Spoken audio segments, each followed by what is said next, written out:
Hey there, all you true crime fans. I'm Amanda, And I'm Corey. and welcome back to Colorado Crime. You know the drill. We're just two best friends who want to chat about all things true crime. This week's case is another one from our home state of Colorado. So, without further ado, let's jump into this week's joke. Okay, are you ready? This fantastic joke was sent to me by Emerson. Thanks, Ems. Aw, thanks, Emmy. What do dogs call their photographers? Okay, this better be appropriate. What? Well, she's only 9, so it's paparazzi. Aww. That one was cute. Good job, Emmy. All right, so now we're going to shamelessly plug our Serial Killer Tuesday. Just so you guys know, in case we haven't told you every single episode, on Serial Killer Tuesday, which is on a Tuesday, that's why it's called that, we do a month-long deep dive into a different serial killer's life. This month, we're discussing Dean Coral, aka the Candyman. Next week will be the finale, and we'll be sad about that. But then we're going to move on to David Berkowitz, the son of Sam. So make sure you're tuning in every Tuesday at our special upload time, which is 2 p.m. Mountain Standard Time, to find out what makes some of the most prolific serial killers tick. All right, friends, now let's get into some true crime updates. So, my story's coming to you straight out of Illinois, not Compton. In case you guys have forgotten, I moved to Illinois. I know I might have mentioned it a time or two, but I'm just refreshing your memories. So, this 45-year-old man was inside a home off of North Sheridan Road in the Rogers Park neighborhood at about 3:30 a.m. And just so you know, nothing good happens after midnight. When someone started knocking on the door, then that someone pushed the door open, why wasn't your door locked, and fired shots into the living room where the victim was standing. Someone called 911 and the shooter ran into the alley. The victim suffered multiple gunshot wounds and was pronounced dead on the scene. He was identified as Quentin Pruitt of Green Bay, Wisconsin. He was just visiting some friends and family in Chicago. He was not affiliated with any gangs, and they are thinking that he might have just been a victim of mistaken identity. At this time, no arrests have been made, and they are still investigating. Ooh, that's kind of scary. Right? You're just minding your own business on a vacation and you get killed. Yeah. Again, why wasn't your door locked? But that's a story for another time. Right. But how sad. I know. Well, mine is not coming to you, not the first one, is not coming to you straight out of Colorado. This one is in Idaho. So this week it was announced that Lori Vallow, or Colt Mom, as she's sometimes known, will actually not face the death penalty if convicted of murdering her daughter, son, and her current spouse's former wife. So That's so apparently, crazy. I know, right? Hmm. So apparently, Idaho doesn't have the chemicals necessary for an execution, and she has clear mental health issues. Her trial is set to begin on April 3rd after several delays. Lori's facing charges in Arizona also for the shooting death of her ex-husband. So we'll keep you guys updated when a verdict is released. Did you follow that case closely or not really? I did. I did too. I was like, oh my gosh.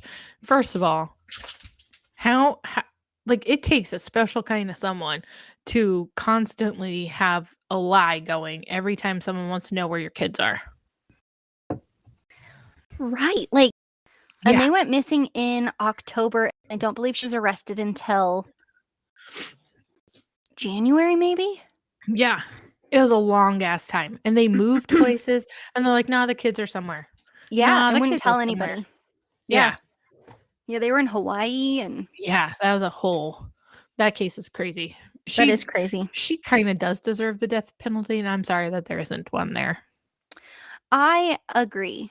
I think what she did was calculated, and I mean, She that the killed whole 4 family, people. right? Mhm.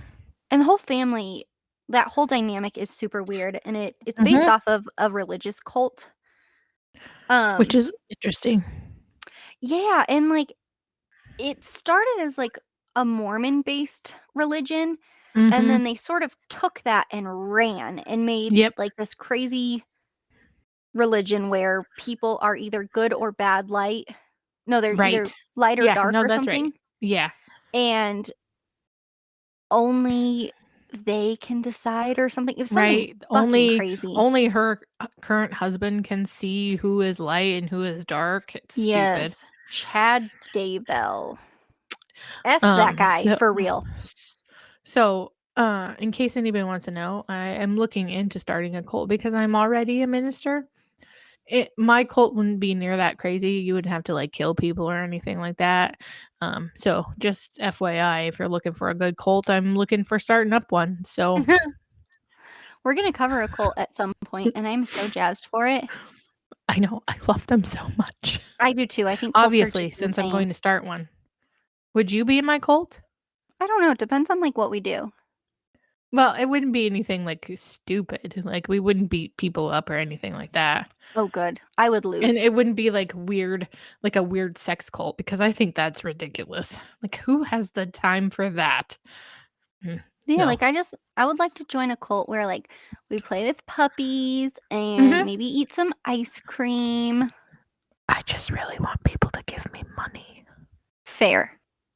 Same. Same. And if you turn it into a church, you don't have to pay taxes. Hypothetically, of course, nobody's considering Hypothetically. tax evasion here. Hypothetically speaking, if one were to start up a religious cult, you could turn it into a church. Hypothetically. And not pay taxes, hypothetically. Hypothetically. It sounds like a win to me, It really hypothetically. does. And then I could get those cool bunk beds. Oh, yes, you and those bunk beds. I know. I'm obsessed.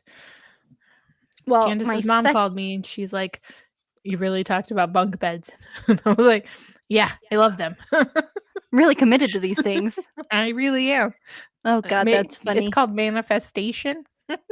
Look it up. Ah, Manifesting bunk beds. I mean, whatever you're into, I feel like Right. that would be something easy to manifest and to acquire, so Yeah. See? bunk beds it is. Bunk beds for Mhm. everyone. And then multiple people can sleep in one room, whether you like each other or not. Yeah, that's what I was gonna say. Ooh. But if you guys came to visit, you could all sleep in one room because it's 4 by bunk bed. So, my friend Alyssa posted something on Instagram that says, "Me in my 20s secretly hates everyone. Me in my 30s publicly hates everyone." That's me, guys. Yeah. I'm in my 40s. It's for me too. I don't like anybody, I don't trust anybody. I'll be nice, but, like, I don't wanna go pal around, okay? Don't do that to me. But my next story, I have 2. The next one actually comes out of Denver. Um, there was another school shooting today in Denver at East High, and they are currently looking for the suspect as of Wednesday night at 6:40 PM. The student's been identified as Austin Lyle, who's 17. He is described as a black male, 5'5", 150 pounds, with black hair and brown eyes, and he was last seen wearing a green hoodie. But he walked into his school and shot 2 of the deans and is still on the run, which is just crazy to me. That is crazy. I don't really. It's weird. I know. So, East High is they're not having school for the rest of the week, That's and probably good. yes, and then DPS actually starts spring break on Friday. So, just so sad. Currently, both victims are doing okay. One's in good condition and one is in less than that. I don't remember. And lastly, today actually marks the 2-year mark of the grocery store shooting at the King Soopers in Boulder, where 10 people were left dead, including a police officer. Um, I don't know if I don't know if he chose those days, but yeah, that was 2 years ago. Alrighty then. So, as you guys know, we're moms. I have 2 kids, and, like, they make me insane, Mhm. especially when they're on spring break and making me wanna pull my hair out.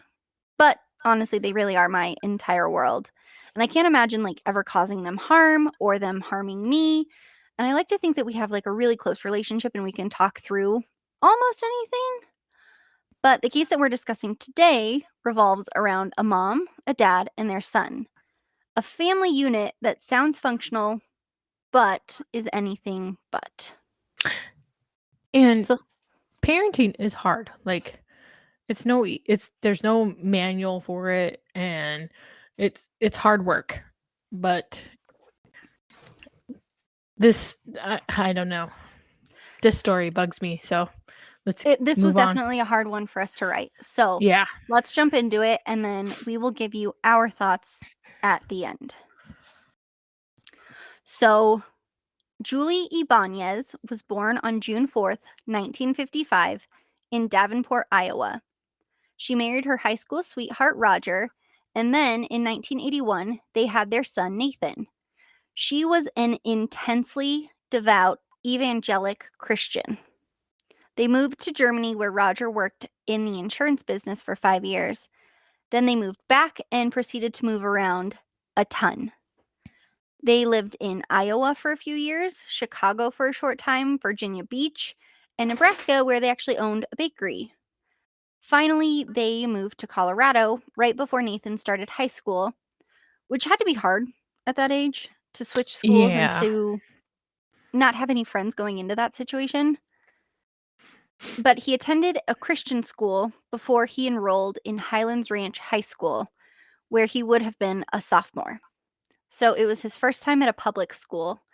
And as Nathan had grown older, his mom started to believe that he had fallen under the spell of Satan due to his choices in music and friends, and she tracked him obsessively. And like she would follow him places, she like bugged his phone.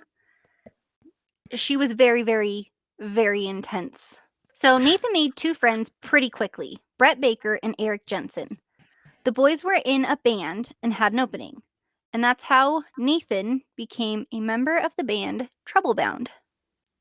So the band was doing well. However, Nate was not. His grades were bad. He'd run away several times, and he was also smoking pot. His parents sent him away to a rehab center in Boulder, which he did quit smoking weed, but he started drinking heavily. He ended up with an underage consumption ticket and ran away from home some more. He even stayed with Eric for a few weeks. Eric had given him the runaway hotline number, and Nathan himself had called the police to have them contact the Douglas County Social Services because he was unable to function at home. But whenever police picked him up from wherever he was, they always took him back to his parents' apartment. Friends knew things were strained between Nathan and his parents, as he rarely ever mentioned them, but none of them knew the extent until Nathan finally let someone know. And I will say that this isn't the first time the abuse had been noticed. So, when Nathan was younger, his parents were moving around a lot, and family members had witnessed Roger actually pushing and hitting Nathan on several occasions. And they'd also witnessed him threatening to hit Julie. And Roger was a piece of shit. Roger often insulted Nathan and called him names like stupid and worthless. And the family stated that they thought this behavior might have stemmed from a violent family cycle of alcoholism. Roger's father, who would have been Nathan's grandfather, was actually suspected of killing Roger's sister, but was never charged. By this time, it was the fall of 1997. Nathan's parents' marriage was on the rocks, and his father moved out due to the problems they were having with him. His father said that, quote, he was a pain in the butt, unquote, and they hoped some time apart would help things out. At this time, Nathan began confiding more in his friends, and they were telling him to get someone else at the school, like a counselor or another adult involved. Eric even told his father, and they were just not sure what they could do. Finally, Nathan showed up at the baker's house in the middle of the night in just his underwear, crying that his father was raging, throwing stuff, and choking him. Brett's parents decided that they needed to file a detailed report with the Douglas County Social Services. So they got with the Jensens and all of them went down there to file a report with Douglas County, and they never received a call back. Officers with the Douglas County Sheriff's Office and Social Services have refused to discuss how they handled these reports, citing privacy laws. I understand that social services is overworked and understaffed. However, letting all these kids fall through the cracks does not sit right with me. Sometimes family isn't the best place for them, and some people are not meant to be parents. But that is a different opinion for a different time, and I'll get off my soapbox now. No, I think you're absolutely right. This young boy, as you guys will see, was failed over and over and over again. First by his family, and then by the multiple agencies that refused to take reports or responsibility. Or took reports and then never did anything. Like, how many reports do you need from the child himself saying that he is being mistreated at his home? And this was 1997. People didn't complain a lot. Like, if you were being hit, you really didn't say a whole lot. So he had to have really been having some really this is he was having a really bad time at home. And he tried to get help from people and no one helped him. It's sad. Mhm. On June 5th, 1998, Nathan went home that morning to find his father at the apartment, which was a surprise because Roger didn't spend a whole lot of time with Nathan. When Nathan asked what Roger was doing there, he explained that Julie had asked him to come by so they could talk about sending Nathan to a military school located in Missouri for good this time. His parents had previously driven Nathan to the camp and threatened to leave him there. He was able to plead with his parents to take him back home, but this time it was different. Nathan had begged his parents for one more chance. Roger told him, quote, "You are going nowhere but downhill, just running with your group of friends and playing in this band," end quote. Julie planned to drive Nathan to the military school that evening. So, Eric had been out scoring some weed with the band's drummer, and he was getting stoned when he got a call from Nathan asking him to come meet him at the Einsteins so they could talk. Einstein's is a bagel joint. It's pretty good. It is good. They have these sandwiches that I really like. Mhm. While they were sitting in the parking lot talking about how Nathan's parents wanted to send him to military school, Eric said he started talking about killing his mom. Eric said that he had talked like this before, but this time it sounded a little more serious. Nathan asked Eric if he would help him kill his mom. Eric said, "No, absolutely not." Nathan asked him if he would help him clean up after he killed his mom. And Eric was like, "Okay, I can do that." Then Eric left Nathan at Einstein's because he worked there and went back with some friends to smoke some more weed at his house. After Nathan got off work, Eric went to pick him up and he was still talking about killing his mom. Eric asked him, quote, "Are you thinking about doing this?" Nathan said, quote, "I have to. I'm going to do it," unquote. Eric said, "I gave you my word. I'll help you clean up." That night, Eric waited in the car after dropping Nathan off at home. He waited for 30 minutes and then went up to the apartment. Eric knocked on the door, and Julie answered it with pure hatred in her eyes. She sent Eric to Nathan's room while her and her son had a family conversation. Then Eric heard the commotion and yelling.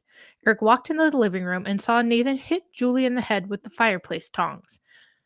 Nathan yelled for Eric to get the saran wrap, so he ran into the kitchen and saw the wrap sitting on the counter. He grabbed it, went back into the living room. He saw Nathan was on top of his mother. When Nathan reached for the box with one of the hands that he was using to hold Julie down, she hit the box and knocked it out of his hand. Eric saw that there was blood on the box and he freaked out and backed away. Nathan said, "I need help." Eric said, "Fuck you." Nathan said, "I've got her wrist. You've got to help," and handed Eric the tongs. Eric said he just let them drop on Julie's head, and then he blacked out for a little bit. When he awoke, he saw blood everywhere. Somehow, in the struggle, Nate had landed on his back on the floor, and his mother was on top of him with her face towards the ceiling. Julie was pleading for Nathan to stop as Nathan held the tongs against her throat. This, by the way, is a horrible way to die. No matter how you look at it, strangling is way hard to do. It's not like in the movies. No, and it is, I'm sure we've talked about it 100 times, but it's so personal. Mm-hmm. And it's And so hard. Like it's it's so really, hard. really hard. Like you can't. Yes. Like, it's not like you see in the movies where they wrap two hands around the throat and choke the person out. That doesn't. It takes a lot of strength and a lot of willpower, and people move Dedication. around. Yeah, dedication. Exactly right. Dedication. Well, once his mother stopped moving, Nathan took the cord from his Sega Genesis controller and wrapped it around her neck. He put a plastic bag over her head and taped it down. Then he got Eric and they got her into a red sleeping bag and dragged her body out onto the balcony. The scene was a mess. There was blood everywhere, on the ceiling, walls, on the floor, like everywhere. Gross. Eric was yelling at Nathan, "What the hell did you do?" Nathan said that it wasn't supposed to be like this. You weren't supposed to be a part of it, but I thought I needed help. I didn't think that I could do it alone. They also still needed help cleaning up. So Nathan asked Brett if he could come over. Brett had arrived a few minutes later. Eric answered the door. He had blood spatter on his face, and Brett saw that Nathan was on his hands and knees scrubbing the blood out of the carpet and walls. All Brett could say was, "Oh my God." Eric told him to, quote, clean. Brett said he didn't want to, and Eric told him that he didn't either, but that's what they had to do. So the three boys cleaned up the scene. Eric scrubbed the bloodiest wall. Nate cleaned the floor, and Brett cleaned the ceiling. Then Eric took a shower and put on some of Nathan's clothing. Eric said he wanted to go get stoned. Nathan told him he guessed he could do whatever he wanted, as there was no one to catch him now. After they got done smoking, they cleaned up the rest of the evidence. They took the cleaning supplies and threw them into garbage bags. Then they picked up some of Julie's belongings to get rid of so that it looked like she and Nate had just left. Brett and Eric took the garbage bags and cleaning supplies and Julie's things and drove around Littleton, ditching the bags in various dumpsters behind strip malls. They stopped at a gas station so that Eric could buy a can of gas. Then they went back to the apartment. Nathan had said he wanted to leave Highlands Ranch and find a place in Denver. Brett and Eric told him that he should go to Mexico. Now, I know what you're all thinking. This does sound like a really well thought out plan, and it kind of was, but it starts to get tricky. Because if you'll remember, they're just teenagers. 15, 16, 17, 16, 17, they're not adults. They don't have adult minds, they don't have adult thoughts. They're teenagers. So, Brett and Nate then wrapped a rug around the sleeping bag that contained Julie's body and then tied a cord that went to an electric guitar amplifier around all of it. Then they carried her body down the stairs. It was heavier than they thought, and the cord snapped by the second set of stairs. And the rug started to unroll. Can you imagine? You're trying to carry a dead body No. down the stairs and it starts to unroll because it's heavy. Dead bodies weigh a lot more than regular people. Yes. Dead weight's a thing. But But somehow they managed to get the body to the parking lot. They also had a hard time getting her into the trunk. Also, not like in the movies, Nate finally had to step on her to get her in there. Brett and Eric left, and Brett went to spend the night at Eric's. We're not making fun of the fact that he had to step on her to get her in the trunk. That's not okay, but none of this was probably easy. And I mean, I don't know about any of you, but if you've ever tried to murder anyone, it's not like it looks on the TV. So Nathan decided he would drive around in his mother's Lexus with her body, a shovel, and a can of gas inside. He finally pulled into Daniels Park near Sedalia. It was early in the morning on June 6th. A Douglas County deputy was getting ready for shift change and decided to take a final cruise through the park. Which, if you are a seasoned deputy, you know that at the end of your shift, you should just stay in one place because otherwise trouble finds you. Every time. Every time. It's not Never fails. no, you're like, you know what, I'll just make one more pass down this road, and then you get a speeder who happens to have drugs in his car and is revoked and has to go to jail, and then you're stuck staying after work for 4 hours. Yep. Every time. So Never fails. he drove by and saw a Lexus in the parking lot, so he shined his lights onto it and it had the trunk open. And Nathan was standing beside the car, wearing bloodstained gloves, and next to him was a sleeping bag with feet protruding from the end. And I bet that deputy was like, Damn it, I should have stayed where I was. right. He was like, Oh, yeah, immediately. He's like, fuck. I just wanted to go home. So Nathan was taken into custody, obviously, because he had a dead body. And Brett and Eric were arrested a few days later. Brett and Eric were released on bail, but Eric was rearrested 2 months later. He was charged as an adult with first-degree murder. Brett happened to score the deal of a lifetime. He testified against his two friends and was granted immunity. I mean, he did the least amount of work, so Oh, true. I kind of understand that. Absolutely, but he... Ratting on your friends. I mean, I would rat on my friends too, I'm not going to lie. Oh, God, yeah, but he threw some pretty wild details in that actually never happened. Oh, he's that kid. He's that kid, which totally bums me out. But that sucks. I know. So Eric actually faced trial first. He went to trial in August of 1999, 4 months after two boys entered their high school and killed 12 students and one teacher before they turned their guns on themselves. So to say that there was a prejudice against angsty teens would be an understatement. Eric was found guilty of first-degree murder and sentenced to life in prison without the possibility of parole, even though Nathan testified and swore under oath that Eric had done nothing. So Nathan's trial began in October of 1999, and it was televised on court TV, and it lasted less than 3 days. So most of the time, a juvenile charged as an adult in a serious crime is assigned what's called a guardian ad litem. But instead, Nate was advised by his father, and his defense was paid for by his dad, which is a clear conflict of interest, especially with the abuse claims. And the This fact just gets that... crappier and crappier. Yeah. Mm-hmm. So Nathan goes to court, and his attorney called 0 witnesses. He presented 0 evidence, and he had a total of 4 pages of notes. And he was even heard saying that Nate may have had a hole in his heart.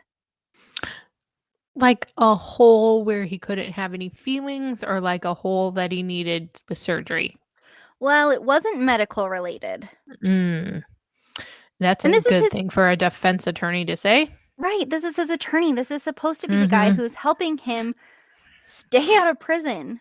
Or not even stay out of prison, because what he did was wrong, and he deserves punishment for that. But as a 16-year-old, I don't think life in prison was the way to go.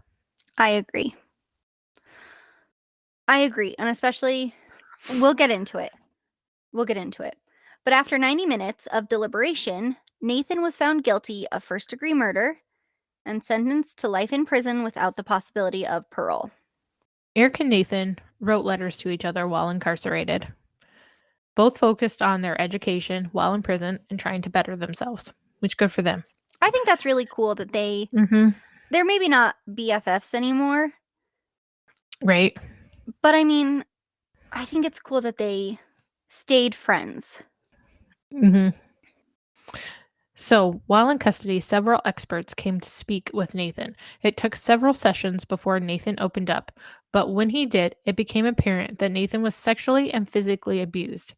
Nathan's back was completely covered in scars from belts and straps. He explained that his father began sexually abusing him at the age of 5 in the shower, and his mother forced him to have intercourse with her between the ages of 10 and 12, with the first time happening at the happiest place on earth, Disneyland. Which is so shitty. Yeah. Well, Eric Jensen was released from custody in March of 2020. Nathan Ybanez was eligible for parole in December of 2020.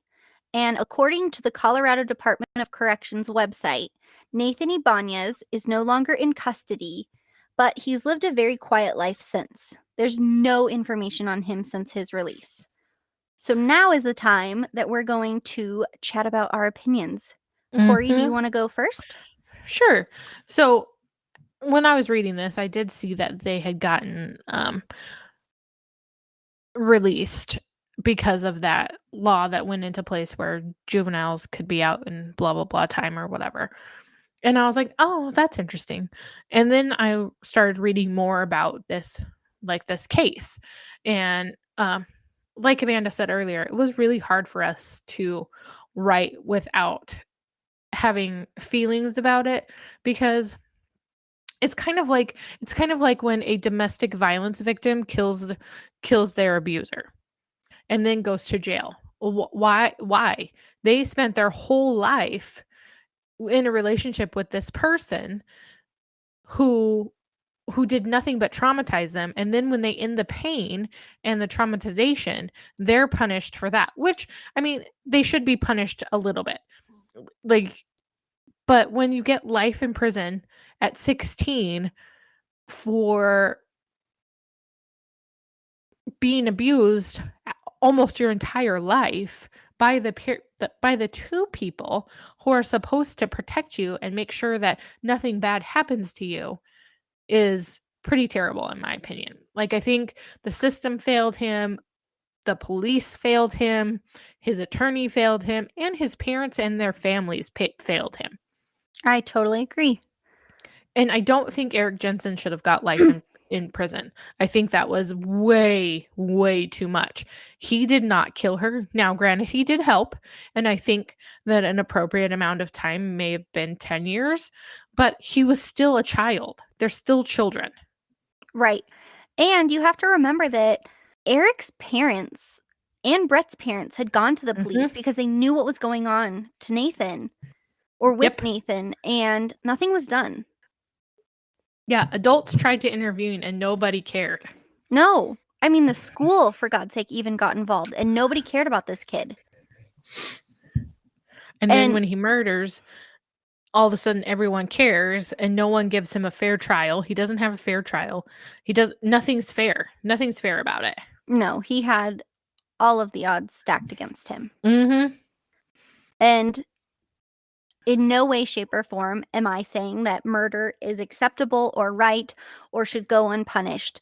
But this kid deserved better. And now here he is, in his 40s, spending his first time out of jail since he was 16 Mm-hmm. and trying to figure out the world. And think back to 1999. Mm-hmm. We are in a totally different place than we were then.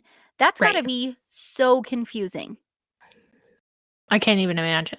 No, and it breaks my heart, and this was a really hard case for me to write, and I really struggled to actually sit down and write this without being completely biased. And Right. honestly, I don't think that I can. I don't think so either. And I I hope think that after like reading it and listening to it and all the things we did to prepare it, I will never be on the side of the justice for this kid. Like, that didn't happen for him. He did no, not get justice for anything. no. And I just His hope parents that were horrible people. yes, both of them. I'm sorry, but his dad should be in prison, and I Mhm. really hate that there is a statute of limitations on rape. Mhm. Yeah. Because he'll never face Mm-mm. jail time or a court of his peers, nothing, for what he did to his son. No. And the sad part is that that very same thing happened to him too. I mean, he was abused and stuff when he was a kid too. So it's just a cycle that never gets broken because Mhm. nobody has the tools to help people. Because I mean, in all honesty, social services is overworked and understaffed. Oh, absolutely. There's not enough. When No. caseworkers have, 50 to 60 to 80 cases, that's not fair to any of those kids. No. No. And some And it's people not shouldn't fair be to the parents. social workers either. No, it's not. And we are gonna cover Columbine, but this happened 10 miles away from Columbine. Mhm, This happened, and then Columbine happened, and it was punk kids mhm, who were angry and took their rage and their vengeance out on other people, and that I wish that I could, like, bottle that feeling mhm. of I mean, I remember driving to drop my brother off at middle school, and my mom saw a kid wearing a long coat. My mom was like, "Oh, that kid's part of the trench coat mafia." And I'm Yeah, like, it created a fear for everyone. "Absolutely." And so, I mean, that didn't help him either. Mm-mm.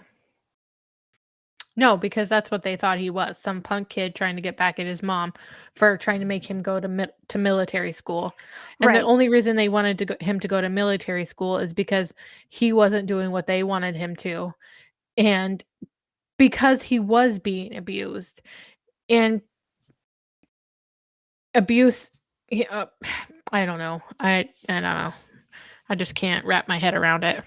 No, it breaks my I'm glad he heart got out, but I think it was, you know, a little too 20 late. years too late. Yeah. Mhm. I just hope that wherever Nathan is, that he's enjoying his life now and that he got the help that he needed in prison, Mhm. and I hope that he just goes on to do something good.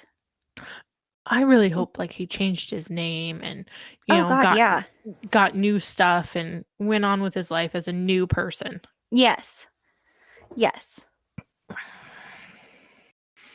Alright, guys, well, I think that's a wrap on this week's episode. So, we got a suggestion from one of our wonderful listeners, Amber. Thanks, Amber. Um, we're gonna start something new at the end of this episode. We would like you to send us your questions about whatever you want, as long as it's not, like, dirty or gross, and we'll try to answer them in our next episode. It can basically be pretty much about anything. Home stuff, podcast stuff, family stuff. You want to know something about us? You can email us, DM us, or if you're part of that lucky few, you can send us a text message. And we promise we'll answer at least 4 questions an episode, maybe more depending on how randy we're feeling. Wow, and we'll be I honest. know. Well, we'll be as honest as we can be. Yeah, Mhm. but if you send something weird, we're not answering your question. No, don't send us anything weird or gross or anything like that. But if you want to know something, if you want to hear about something that we haven't talked about, if you want to hear about how I moved to Illinois, please feel free to ask me a question about it. What? I know. You moved? I know. I know. It's crazy. It sounds like I'm right there Wow. with you in the same room. We've tried that. We don't fit very well in this little tiny room. No, and the dog wants to go in there, and there's not enough chairs. It's a She whole just thing. loves you. She really does. She loves you. Dogs dogs are my people, kids are my people. I just love them all, I'm and not in a just a creepy dog way. people kind of a guy, kind of a You're not gal. a kid person? I I'm wonder how not your really kids a feel kid about that. person. I like my Ba-dum-bum. kids.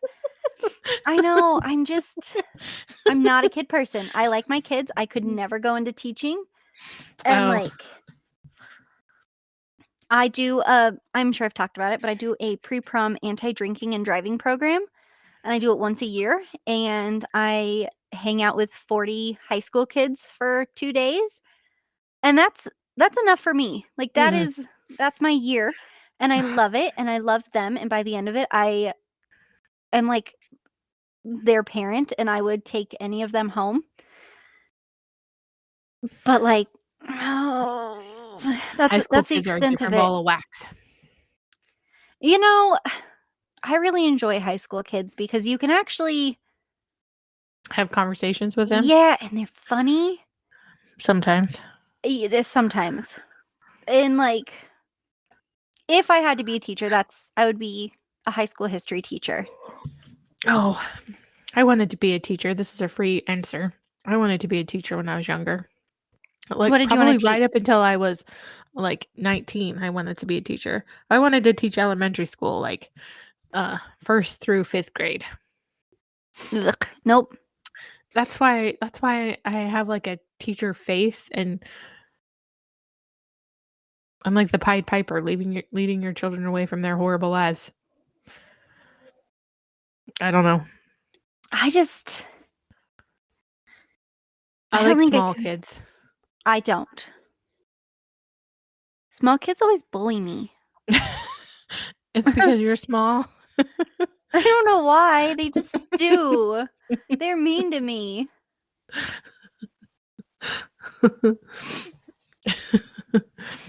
So, It's fine. send us your questions. For real, we're not kidding. Yeah, I'm excited. We It'll will be answer fun. as many as we can, and we'll be as honest as possible. We'll love it. We will, and you will too. All right, crime fans. Well, until next time, thank you so much for joining us today. Make sure you send in your questions. And if you haven't already, please subscribe so you can be notified every time we upload. If you enjoy listening to us every week, please leave us a review on Apple Podcasts or wherever you get your podcast.